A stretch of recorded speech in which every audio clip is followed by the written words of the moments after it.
네, 우리 금요 예배 오신 모든 이다자짐 교회 우리 성도 가족 여러분들 주님의 이름으로 환영합니다. 오늘 주님께서 저희에게 주신 말씀은 마가복음 6장 1절부터 6절까지의 말씀입니다. 모두 함께 일어나셔서 마가복음 6장 1절부터 6절까지 말씀을 저와 여러분들이 한 절씩 교독하시고요. 그리고 마지막 6절 함께 합독하도록 하겠습니다. 제가 먼저 읽겠습니다. 예수께서 그곳을 떠나 고향으로 가셨습니다. 예수의 제자들도 동행했습니다. 안식일이 되자 예수께서는 회당에서 말씀을 가르치기 시작하셨습니다. 많은 사람들이 그분의 말씀을 듣고 놀라며 물었습니다. 저 사람이 이런 것들을 어디서 배웠는가? 저런 지혜를 도대체 어디서 받았는가? 기적까지 일으키지 않고 있는가? 저 사람은 한낱 목수가 아닌가? 마리의 아들이고 야고보, 요셉, 유다, 시몬의 형제가 아닌가? 그 너희들도 여기 우리와 함께 있지 않은가? 그러면서 사람들은 예수를 배척했습니다. 예수께서 그들에게 말씀하셨습니다. 예언자는 자기 고향과 자기 친척과 자기 집에서 배척당하는 법이다. 예수께서는 그저 아픈 사람들 몇 명만 안수해 고쳐주셨을 뿐 거기서 다른 기적은 일으키실 수 없었습니다. 그리고 예수께서는 그들이 믿지 않은 것에 놀라셨습니다. 예수께서 여러 마을을 두루 다니시며 말씀을 전하셨습니다. 아멘. 우리 잘 앉아주시면 감사하겠습니다. 혹시 여러분들 모두 고향이 있으시리라 생각합니다. 제 고향은 한국에 있는 경기도 부천인데요. 제 이름을 딴 현수막은 사실 한 번도 걸린 적이 없습니다. 혹시 자기 고향에서 내 이름에 현수막이 걸린 적 있다 하시는 분 부끄럽지만 한번 살짝 볼 수 있게 학교에서 합격을 했다, 대학교를 합격했다거나 아니면 고시 합격했다거나 제가 여러 가지 현수막을 한번 보여드릴 텐데요. 첫 번째 현수막은 바로 청주 손씨 도안초등학교 도안면에서 고시 합격을 축하하며 이 플랜카드 현수막을 걸었습니다. 두 번째 현수막은요, 서울대 합격, 한양대 로스쿨 합격. 얼마나 자랑스럽습니까? 고향에 이렇게 플랜카드를 붙여서 비록 학생들은 정말 어떻게 얼굴을 들 수 없을 정도로 민망할 수도 있지만, 세 번째 현수막은요, 한 아파트 주민이 걸은 거예요. 그 이승우 선수라고 축구 선수 있습니다. 이승우 선수가 그 아시안컵에서 우승을 했나요? 그렇게 해서 이승우 선수가 우리 아파트를 빛냈다 해서 자기 돈을 들여서 현수막을 이렇게 플랜카드에 붙인 현수막이고요. 네 번째 현수막은 그 가수 중에 마마무라고 있습니다. 그런데 이 가족들이 너무 기쁜 나머지 마마무 입대라고 입단이라고 이렇게 굉장히 유명한 가수인데요. 이렇게 플랜카드를 붙이고요. 이 5번, 5번째 현수막은 좀 논란이 있었던 현수막입니다. 신림동 고시촌에 제가 아주 10년 동안 왔다 갔다 거의 하루도 안 빠짐없이 왔다 갔다 했던, 심지어 저기 뒤에 있는 대한권투체육관은 제가 다녔던 체육관이거든요. 거기 앞에 미 연방수사국 FBI 합격, 이게 사실은 논란의 여지가 됐던 것이 FBI의 익명으로 이제 일을 해야 되는데 이 플랜카드가 붙어서 굉장히 논란이 되었던 그런 플랜카드입니다. 이렇게 우리는 고향에서 굉장히 환대를 받고 뭔가 업적을 이룬 사람들에 대해서 합격을 했든 아니면은 굉장히 사회적으로 지위 있는 그런 일들을 했다, 아니면 유명한 선수가 되었던, 유명한 가수가 되었던지 간에 굉장히 자랑스러운 일들이 있을 때 가족이나 친척이나 친구들이나 그 심지어 아파트 입주문까지 이렇게 플랜카드로 환영을 해주는 것을 볼 수가 있습니다. 사실 마가복음에 계속 보면 예수님께서는 이렇게 환영받기에 충분한 업적을 쌓으셨던 것 같습니다. 마가복음 4장부터 시작됐던 이야기의 본문까지 이어지고 있는데요, 계속해서 예수님께서 승리의 과정들이 등장하고 있었죠.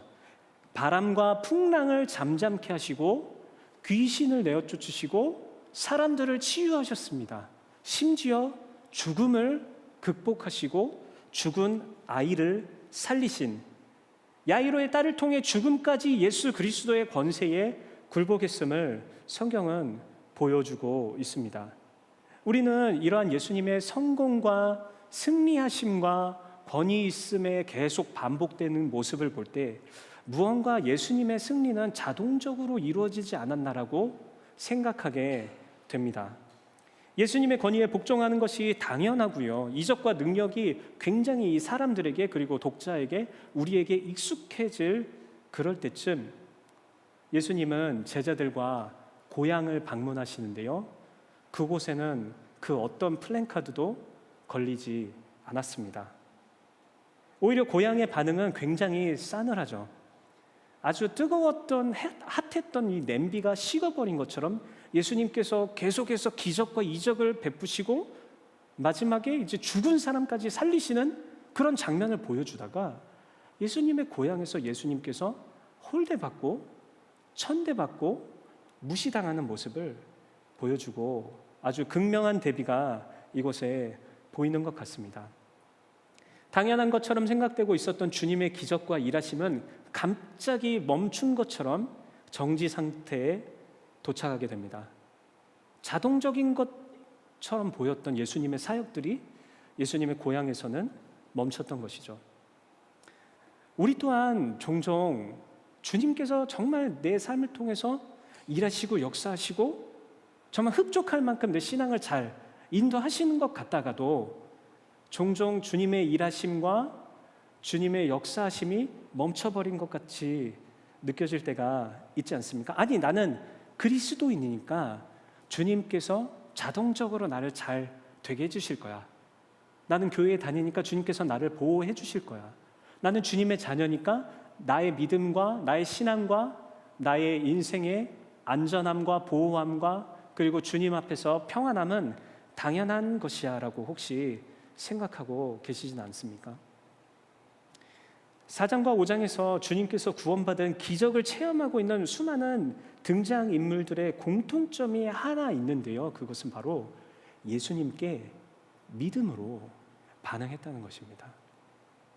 그리고 오늘 그 믿음이 정지되어 버린 그 나사렛 예수님의 그 고향의 공간에서는 이 본문을 통해서는 우리 스스로 질문을 던져 보아야 할 것입니다. 과연 우리가 가진 믿음은 어떤 것인가? 그리고 우리가 주님 앞에 보여야 할 믿음은 무엇인가? 우리는 어떤 믿음을 가져야 하는가? 4장과 5장에서 계속 보여주었던 사람들의 믿음과 다른 나사렛 사람들의 모습을 보며 우리가 정말 추구해야 될 주님 앞에서 다시 한번 결단해야 될 주님께 달라고 요청해야 될 믿음이 어떤 것인지 함께 살펴보는 저와 여러분들 되시기를 주님의 이름으로 부탁드립니다. 자, 첫 번째 믿음은요, 바로 감정을 넘어서는 믿음을 가져야 한다는 것입니다.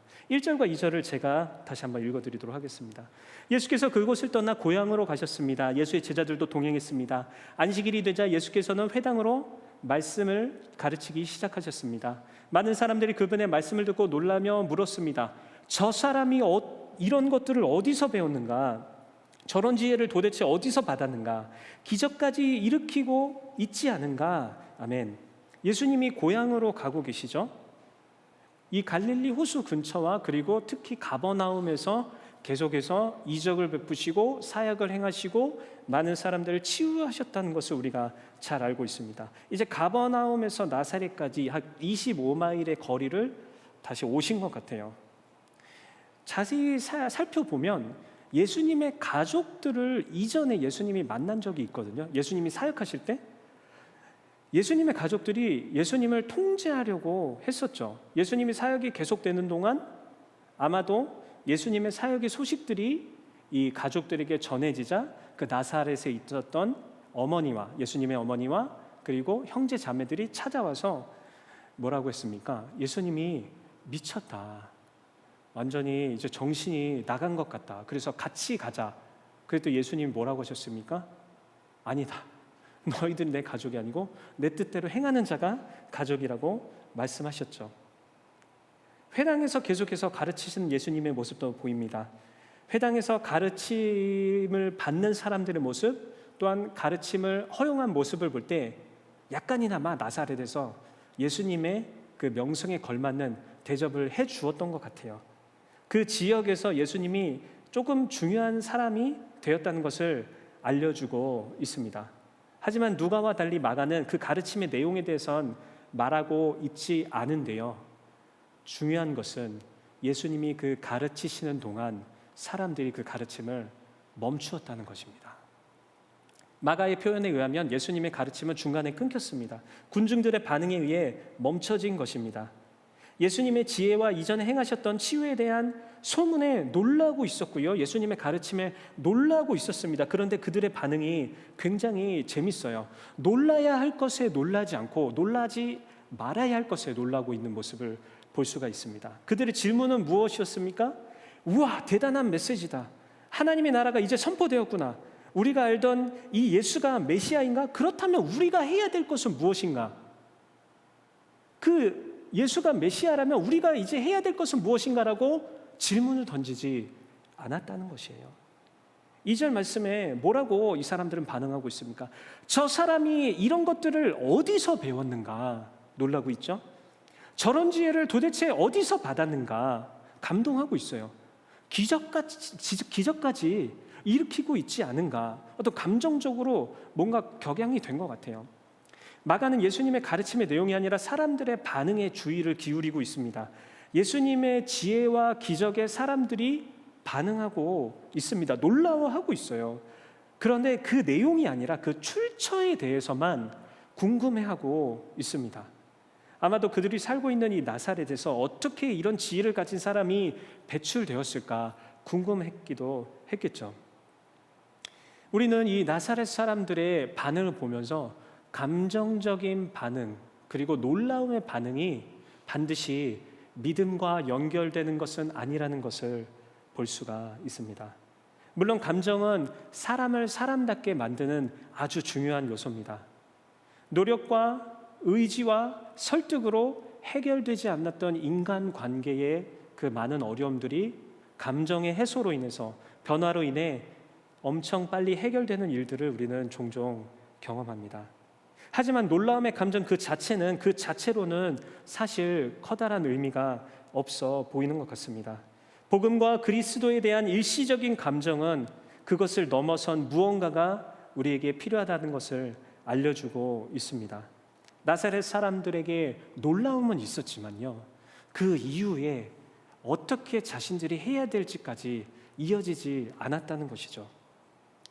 18세기 미국의 신학자, 철학자였던 조나단 에드워즈라는 사람은 신앙 감정론이라는 책에서 참된 신앙의 본질은 거룩한 감정에 있다라고 말하고 있습니다. 감정을 굉장히 중요하게 여기는데요, 감정과 이성과 실천, 이것이 나누어진 것이 아니라 하나라고 계속해서 강조를 하고 있습니다. 그리고 조나단 에드워즈는요, 두 가지 지표를 저희들에게 알려주는데요, 참된 신앙으로 간주할 수 없는 소극적인 지표들을, 그리고 참된 신앙으로 간주할 수 있는 적극적인 지표들에 대해서 알려줍니다. 제가 빨리 한번 소개를 해드리도록 하겠습니다. 소극적인 지표, 참된 신앙으로 간주할 수 없는 것들 무엇이 있느냐? 감정의 고양 그 자체, 몸에 영향을 주는 감정 그 자체, 유창하고 열정적인 말, 외부로부터 온 감정 모든 것들, 갑작스런 성경 본문의 기억들, 일시적인 종교적인 열정, 사람들의 동시적인 체험, 두려움 이후에 오는 위로 그 자체, 신앙적인 일에 시간을 더 많이 사용하는 그것, 입으로 하나님을 찬양한다는 것, 스스로 영적으로 건전하다는 확신, 그리고 12번째 마지막으로는요, 타인에 의한 구원의 확신. 이것이 참된 신앙일 수도 있지만 참된 신앙으로 간주할 수 없는 어떤 그 감정적인 것들에 대해서 조나단 에드워즈가 설명하고 있습니다. 그렇다면 참된 신앙으로 이 조나단 에드워즈가 설명하고 있는 것들은 무엇인지 12가지가 있는데요, 제가 다시 한번 읽어드리도록 하겠습니다. 첫 번째로는 성령의 내주가 있는 사람입니다. 두 번째로는 자기 이익이 아니라 하나님의 영광을 위해 사랑하는 사람이죠. 세 번째로는 도덕적인 탁월함 때문에 하나님의 일을 사랑하는 사람입니다. 네 번째, 영적인 이해가 풍성하게 가지고 있는 사람. 다섯 번째, 신앙의 확신을 가진 사람. 여섯 번째로 복음 때문에 복음적인 겸손함이 그 사람에게 있는 사람. 일곱 번째, 본성의 변화를 입은 사람. 이것은 어떤 말을 하고 있는 것이냐면 죄를 저지를 위험이 있지만 더 이상 그 죄들이 그 사람의 인격의 주된 요소가 아니라는 것이죠. 여덟 번째, 그리스도의 성품을 닮아가는 사람. 아홉 번째, 부드러운 마음을 가지고 있는 사람. 열 번째, 아름다운 균형과 조화를 이룬 삶을 사는 사람. 11번째, 영적인 욕구와 갈망을 더욱 크게 느끼는 사람. 12번째가 굉장히 조나단 에드워즈가 강조를 하고 있는데요, 실천적인 그리스도인입니다. 실천적인 그리스도인. 그러니까 소극적 지표에서 봤던 어떤 일시적인 감정의 이 격앙 때문에 결단은 했지만 그 이후에 실천하지 못하는 그런 삶의 신앙의 모습이 아니라 그 하나님께서 주신 감정일 수도 있잖아요. 그런 감정들 또는 떠오르는 성경 구절들 아니면 큐티라다가 들렸던 마음의 감동들, 이것들이 언제 뭘로 이어져야 된다고요? 실천하는 그리스도인으로 이어져야지 참된 신앙으로 간주할 수 있다라고 이야기하고 있습니다. 이 실천적인 그리스도인은요, 세 가지를 또한 강조하고 있는데요. 첫 번째로는 적극적인 명령, 소극적인 명령 말고 적극적인 명령에도, 하나님의 명령에도, 말씀으로 주시는 하나님의 명령에도 실천할 수 있는 사람. 두 번째로는요, 이 생계가 있지만 생계가 있음에도 불구하고 주의 일에 열심히 하는 사람. 이것을 조나단 에드워즈가 강조하고 있습니다. 세 번째로는요, 시련에도 불구하고, 그러니까 손해 볼 것을 알면서도, 시련이 있을 걸 알면서도 실천하는 사람. 이것을 참된 신앙의 적극적인 지표로 12번째 가장 중요하게 조나단 에드워즈가 강조했던 실천적인 그리스도인의 세 가지 지표였습니다. 우리 신앙과 믿음에서 감정이 물론 중요합니다. 하지만 이 감정, 나사렛 사람들도 예수님의 메시지를 듣고 기적을 보고 이 어디서 배운지 모르겠는 그 엄청난 메시지들을 듣고 놀라고 감동을 받고 어쩌면 눈물을 흘렸을 수도 있죠. 어쩌면 정말 감동을 받아서 결단을 했을 수도 있죠. 하지만 그 이후에 예수님을 배척하고 예수님을 따르지 않는 모습들을 보게 됩니다.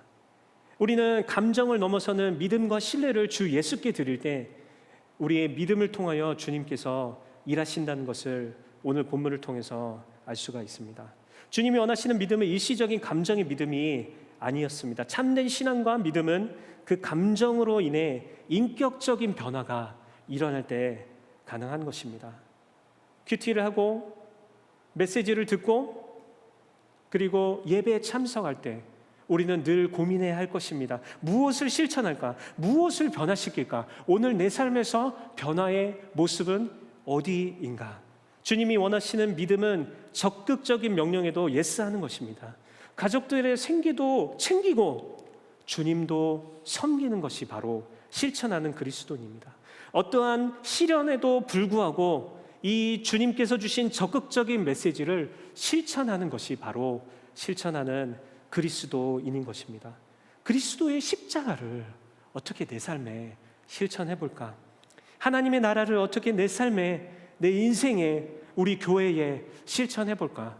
이 복음의 가치와 복음의 메시지와 예수 그리스도의 그 놀라운 사랑을 어떻게 내 인생에 실천해 볼까? 일시적인 감정을 넘어선 우리에게 믿음이 필요합니다. 우리 주님 앞에서 일시적인 감정을 넘어 실천하는 그리스도인으로, 실천하는 믿음으로 주님 앞에 나아가는 저와 여러분들 모두 되시기를 주님의 이름으로 부탁드립니다. 계속해서 본문은 우리에게 익숙함을 넘어선 믿음을 가지라고 이야기하고 있습니다. 3절과 4절 제가 읽어드리도록 하겠습니다. 저 사람은 한낱 목수가 아닌가? 마리아의 아들이고 야고보, 요셉, 유다, 시몬과 형제가 아닌가? 그 누이들도 여기 우리와 함께 있지 않은가? 그러면서 사람들은 예수를 배척했습니다. 예수께서 그들에게 말씀하셨습니다. 예언자는 자기 고향과 자기 친척과 자기 집에서는 배척당하는 법이다. 아멘. 익숙함을 뛰어넘지 못한 사람들이 등장하고 있는데요, 이 사람들이 어떻게 질문을 이어가고 있습니까?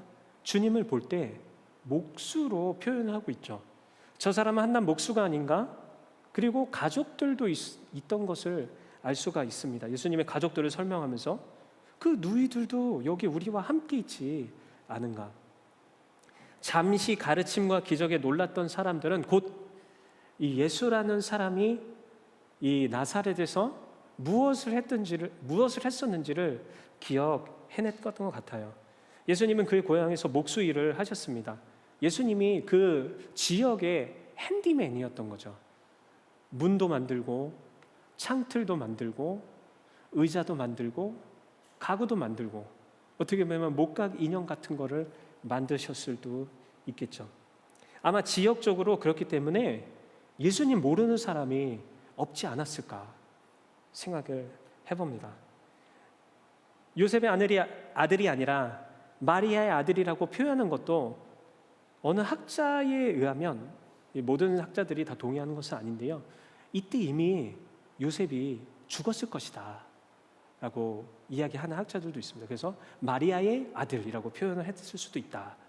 어떻게 이렇게 한번 생각을 해보면 예수님이 몇째셨죠? 장자셨잖아요. 그 제법 오랫동안 목수를 했다는 것을 사람들이 다 알 정도였으면 제법 오랫동안 목수 일을 하지 않으셨을까? 30살에 공생에 시작하셨으니까요. 한 10대 초반부터는 요셉에게 일 배워서 일을 하시지 않았어요. 그럼 거의 몇 년 하신 걸까요? 20년 하신 거예요. 20년 동안 일하신 거예요. 하나님의 아들이신데 20년 동안 그것을 기다리면서, 그 얘기는 다른 말로 예를 들면 요셉이 저희 생각보다 일찍 죽었다면 생계를 책임지셨다는 거죠. 어머니와 그 많던 형제와 자매들의 생계를 책임지셔야 했을 수도 있을 것입니다. 그렇기 때문에 가족들은 더 예수님이 미친 거 아니냐라고 얘기하지 않았을까요? 생계 다 버리고 잘 목수일 하다가 이제 장자가 돼서 가족들을 돌봐야 되는데 갑자기 사역한다고 뛰쳐나가고 하나님의 아들이라고 이야기하는 모습들.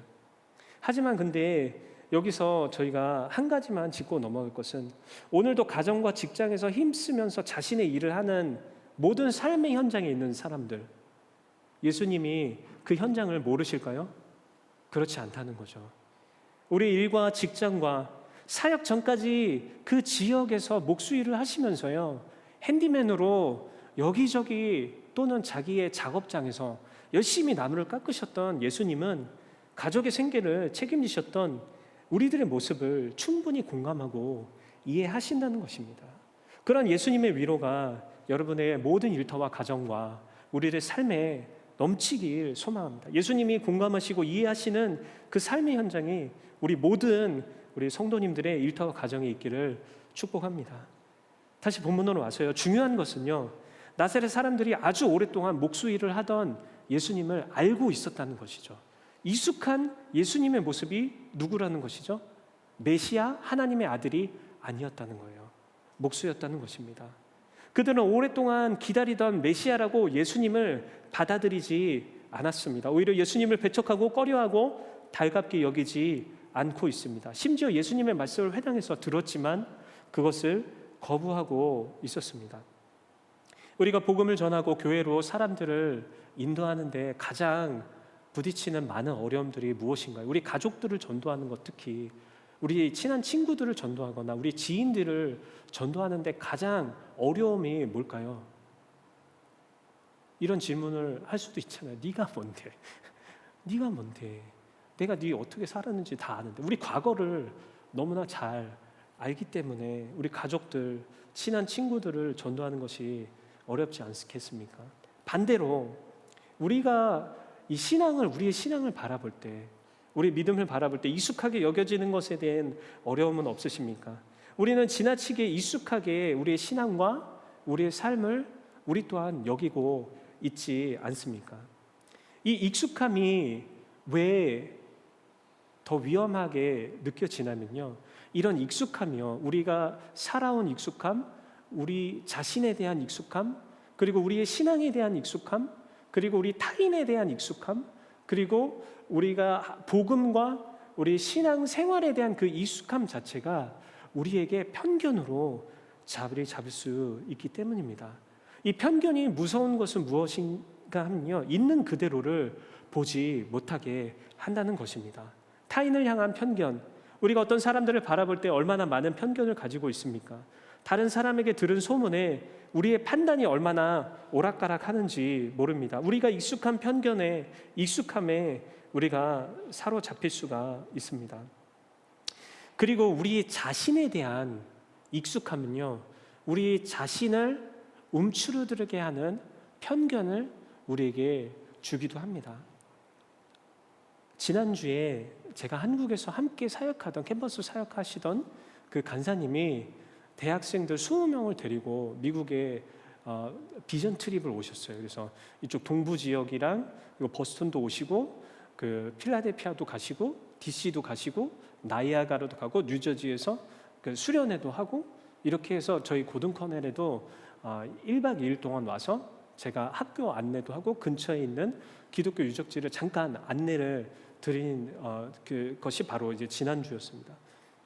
근데 저희가 MZ 세대, 뭐 신세대 하면요, 굉장히 개방적이고 그 다음에 자유롭고 뭔가 편하고 뭔가 말도 마음대로 할 것 같고 자기 인생을 자기 마음대로 결정할 것 같잖아요. 근데 그 친구들 얘기 들어보니까 짧은 시간이었지만 그 친구들을 이렇게 학교 왔다 갔다 하면서 기도 제목도 나누고 이야기를 들어보면요, 굉장히 자신을 움츠러들어 있어요.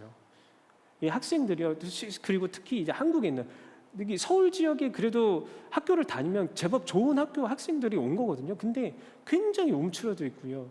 근데 뭘 해야 될지 모르고, 그리고 방황하다가 정말 이제 고학년이 다 돼가는데 너무 걱정되고 고민되니까 미국 간다고 하니까 또 큰 돈 들여가지고 미국에 같이 이제 한번 그 여행을 같이 온 거죠. 비전 트립으로 오게 된 거죠. 저도 그 친구들에 대해서 이렇게 생각할 수도 있었습니다. MZ 세대는 뭔가 자유롭고 자기 말만 할 수 아는 그런 학생들이 아닌가. 근데 만나보니까 그렇지 않더라고요. 근데 하나같이 그 친구들이 가지고 있었던, 스스로에게 가지고 있었던 그 익숙함을 버리지 못하는 것 같아요.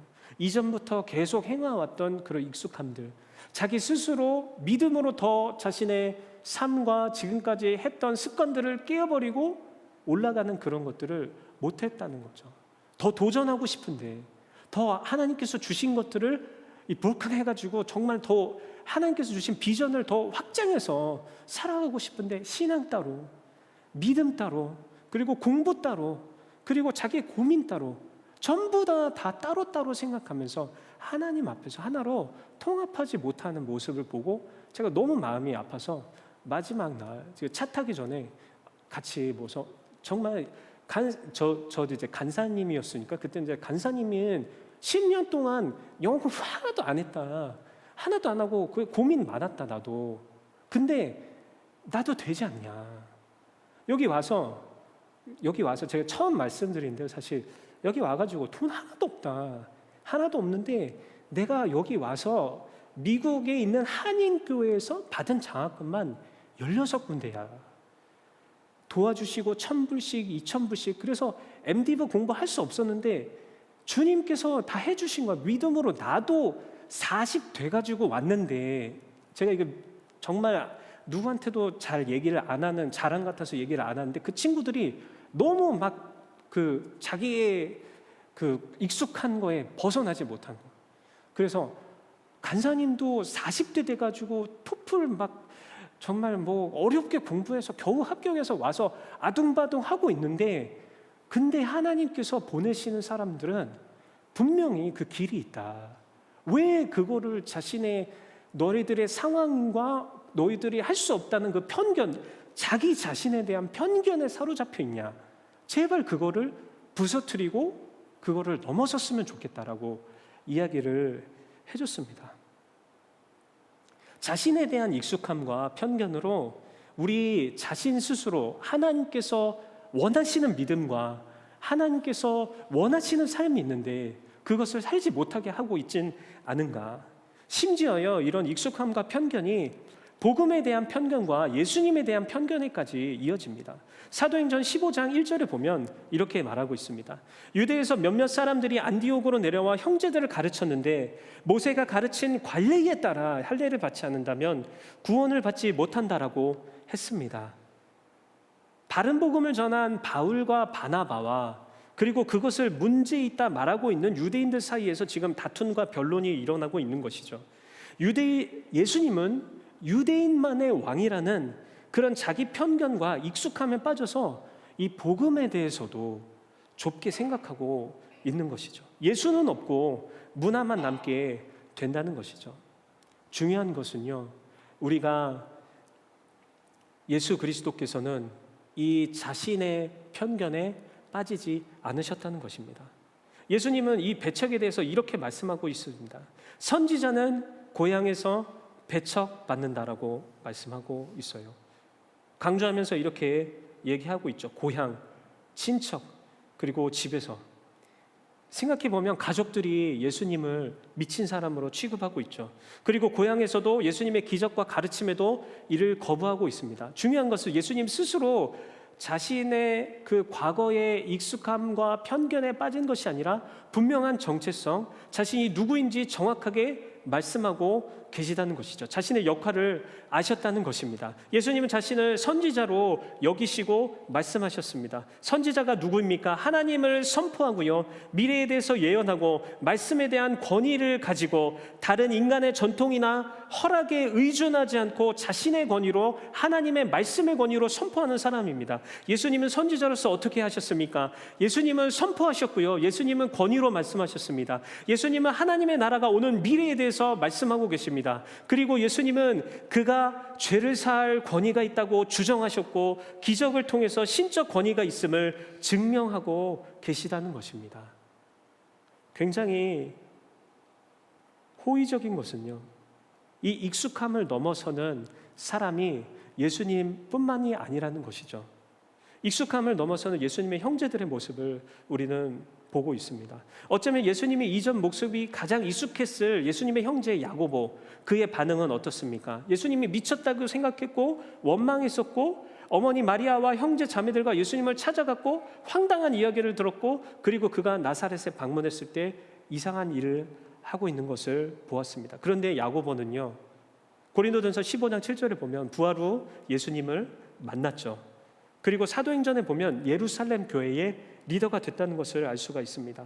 야고보서의 저자로 알려져 있고요. 요세푸스는 AD 62년에 안나누스 대제사장의 명령으로 야고보가 순교했다고 기록하고 있습니다. 그리고 우리가 함께 보았던 사도행전의 그 트러블에 대해서 야고보가 예루살렘 교회의 리더로서 어떻게 결론을 내리고 있냐. 사도행전 15장 19절 그리고 20절에 보면 이렇게 말하고 있습니다. 그러므로 내 판단으로는 우리가 하나님께 돌아오는 이방 사람들을 괴롭게 해서는 안 된다고 생각합니다. 다만 우상으로 더러워진 음식과 음행과 목매어 죽인 짐승과 고기와 피는 멀리하라고 편지하는 것이 좋겠습니다. 아멘. 뭐라고 이야기하고 있습니까? 그런 형식이 중요한 것이 아니라 예수 그리스도를 믿는 믿음이 중요하다는 것을, 이방인을 위해서 이것들을 더 넓혀야 된다. 예수님이 그렇기 때문에 오신 것이다라고 누가 얘기하고 있다고요? 예수님을 미친 사람으로 이야기했던 예수 그리스도의 형제 야고보가 결론을 내리고 있는 것입니다. 결국 예수님의 복음서에 등장했던 예수님의 모든 가족들은 모두 초대교회 운동에 동참하게 되었다는 것을 우리가 알 수가 있습니다. 우리가 가진 환경에 대한 익숙함을 알게 모르게 우리 스스로 편견을 갖게 합니다. 이 편견은요, 타인과 그리고 자신과 심지어 복음에도 편견이 익숙하게 작용할 수가 있습니다. 우리의 믿음을 믿음답게 하기 위해서는 불편해도 이러한 익숙함에 넘어서야 합니다. 왜냐하면요, 주님께서 이 땅에 오시기 위해서 익숙함을 버리셨기 때문입니다.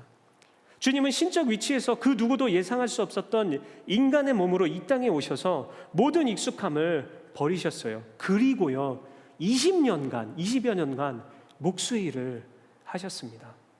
하지만 그 목수의 일에도 익숙함에 빠지지 않으시고 메시아로, 선지자로, 구원자로 십자가를 져야 하는 대속주로 오신 자신의 역할을 분명히 아셨습니다. 예수님은 그 누구의 편견을 가지지 않고 사람들을 대하셨다는 것을 알 수가 있습니다. 주님이 원하시는 믿음은 감정을 넘어서는 믿음이죠. 그리고 주님이 원하시는 믿음은 바로 익숙함을 벗어나는 믿음입니다. 익숙함을 버리고 도전하고 감정을 넘어선 실천하는 믿음이 바로 주님께서 오늘 이 나사렛 지역의 사람들에게 모습을 보며 우리들에게 말씀해주고 있는 바로 그 믿음인 것입니다. 내 신앙을 주님의 말씀과 진리와 성령의 충만함으로 불태워버리고 편견 없이 자신을 바라볼 수 있는 믿음으로 살아가는, 편견 없이 복음을 받아들이는, 편견 없이 우리 세상과 편견 없이 우리 타인을 바라볼 수 있는 저와 여러분들 모두 되시기를 주님의 이름으로 부탁드립니다. 마지막 세 번째, 우리에게 원하시는 믿음은 무엇입니까? 바로 주님이 기대하시는 만큼의 믿음을 가지라는 것입니다. 5절과 6절엔 이렇게 이야기하고 있습니다. 예수께서는 그저 아픈 사람들 몇 명만 안수해 고쳐주셨을 뿐 거기서 다른 기적을 일으키실 수 없었습니다. 그리고 예수께서는 그들이 믿지 않는 것에 놀라셨습니다. 그 예수께서 여러 마을을 두루 다니시며 말씀을 전하셨습니다. 아멘. 주님께서 믿지 않는, 사람들이 믿지 않는 것에 놀라셨다는 얘기는요, 믿음이 있을 것을 기대하셨다는 이야기입니다. 특히 마가는 아주 적은 사람만 고침을 받았을 뿐 다른 기적은 없었다고 말하고 있습니다. 즉 예수님의 그 기적과 이적과 예수님의 사역은요, 사람들과 동떨어진 사역을 하셨던 것이 아닌 것을 우리가 알 수가 있습니다. 예수님의 기적은 오토매틱, 전자동 시스템, 기계적인 사역이 아니었던 것이에요. 사람들의 믿음과 함께 반응하는 사역을 주님께서는 하셨다는 것입니다. 주님의 힘과 능력과 권위는 물론 무제한했습니다. 하지만 성경은 많은 경우에 주님의 기적을 경험한 사람들에게 믿음이 있었다는 것을 강조하고 있는데요. 특히 마가는 여러 본문에서 예수님의 기적들이 믿음으로부터 반응하고 있다고 말하고 있습니다. 마가복음 2장 5절에서는 뭐라고 얘기합니까? 예수께서는 그들의 믿음을 보시고 중풍 환자에게 말씀하셨습니다. 얘야, 내 죄가 용서받았다. 마가복음 4장에서는 예수께서 제자들에게 말씀하셨습니다. 왜 그렇게 무서워하느냐? 아직도 믿음이 없느냐? 5장에서는 이렇게 말씀하시죠. 예수께서 여인에게 말씀하셨습니다. 딸아, 내 믿음이 너를 구원하였다. 이제 안심하고 가거라. 그리고 병에서 해방돼 건강하여라. 5장에서 또 계속해서 말씀하십니다. 예수께서 그 말에 아랑곳하지 않으시고 회당장에게 말씀하셨습니다. 두려워하지 말고 믿기만 하여라. 9장에서 뭐라고 하십니까? 예수께서 말씀하셨습니다. 하실 수 있다면이 무슨 말이냐? 믿는 사람에게 모든 일이 가능하다. 그러자 그 아이의 아버지가 소리쳤습니다. 내가 믿습니다. 믿음이 부족한 나를 도와주십시오. 그리고 뭐라고 말씀합니까? 예수께서 말씀하셨습니다. 가거라, 내 믿음이 너를 구원하였다. 그러자 그 즉시 그는 보게 됐고 예수를 따라 길을 나섰습니다. 아멘. 다른 복음서는 모르겠지만 마가복음은 특히 예수님의 인간적인 반응에 강조하고 있습니다. 왜냐면요, 사람들이 믿음 없음을 놀라고 계신 예수님의 모습을 표현했기 때문이에요. 예수님께서는 믿음을 기대하고 계십니다.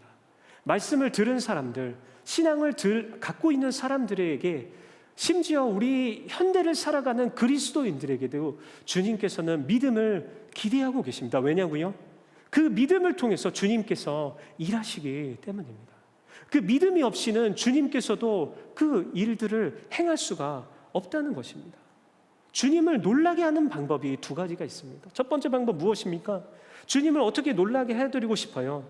어쩌면 지금 우리를 보시고 주님께서 놀라고 계실지도 모릅니다. 어떻게 이렇게 믿음이 없느냐? 이렇게 오래 신앙생활하고 예수님 믿는다고 하고 너 신학 공부한다고 하면서 저 믿음대로 못 사는데 무슨 너가 신학을 공부해?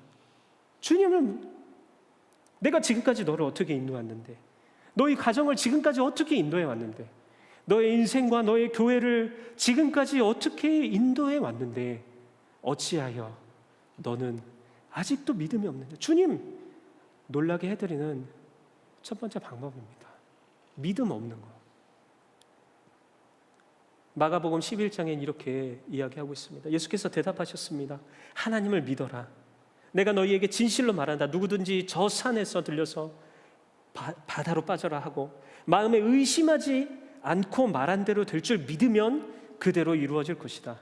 그러므로 내가 너희에게 말한다. 무엇이든지 너희가 기도하고 간구하는 것을 이미 받은 줄로 믿으라. 그러면 너희에게 그대로 이루어질 것이다. 아멘. 두 번째, 주님을 놀라게 하는 방법은 무엇일까요? 그것은 바로 믿음으로 사는 것이죠. 주님, 이제 저는 주님을 정말 놀라게 해드리고 싶습니다. 어떻게 해요? 주님이 기대하시는 믿음을 주님께서 나에게 발견하시기에요. 아니요, 주님이 가르쳐 주신 그 믿음을 그 가르침대로 살아갈 수 있게요. 주님이 계획한 놀라운 일들이 반드시 이루어진다는 그 믿음으로 살아가고 싶습니다. 바다를 잠잠하게 하시고 바람을 멈추시고 귀신을 내어 쫓으시고 병든 자를 살리시고 심지어 사회적으로 매장당했던 자를 주목시켜서 사회의 모든 사람들과 화목하게 하시고 평생 함께했던 가족들도 복음을 위해서 살게 하실 뿐만 아니라 죽은 그 야이로의 딸을 살리셨던 예수 그리스도를 믿는 그 믿음, 그 예수님이 하신 일과 능력이 오늘도 나와 함께 한다는 그 믿음, 바로 그 믿음, 주님이 원하시는 믿음, 그 믿음이 내게 있음으로 말미암아 주님을 놀래키는 두 번째 놀래킴의 인생을 살고 싶다는 것입니다. 여러분들에게 말씀드리는 것이 아니라 제가 그렇게 살고 싶다는 것입니다. 도전적이고 실천 없는 감정적으로 휘둘리거나 익숙함 속의 편견을 벗어버리고 우리 인생에 주님께서 주시는 기적을 체험하며 놀라운 일들을 가득하게 만들 수 있는 그러한 믿음, 주님께서 원하시는 믿음이 우리 가운데 있어서 매일 듣기만 하고 만족하는 것이 아니라 감정적으로 매주 잠시 즐거웠다 마는 것이 아니라 정말 어떠한 시련과 어떠한 풍랑을 만나더라도 실천하는 믿음으로 주님 앞에 주님을 놀래켜 주는 그러한 진정한 믿음, 우리 가운데 살아 넘치며 주님을 날마다 기쁘게 해주시는 저와 여러분들 모두 되시기를 주님의 이름으로 부탁드립니다. 우리 이제 함께 찬양하고 기도했으면 좋겠는데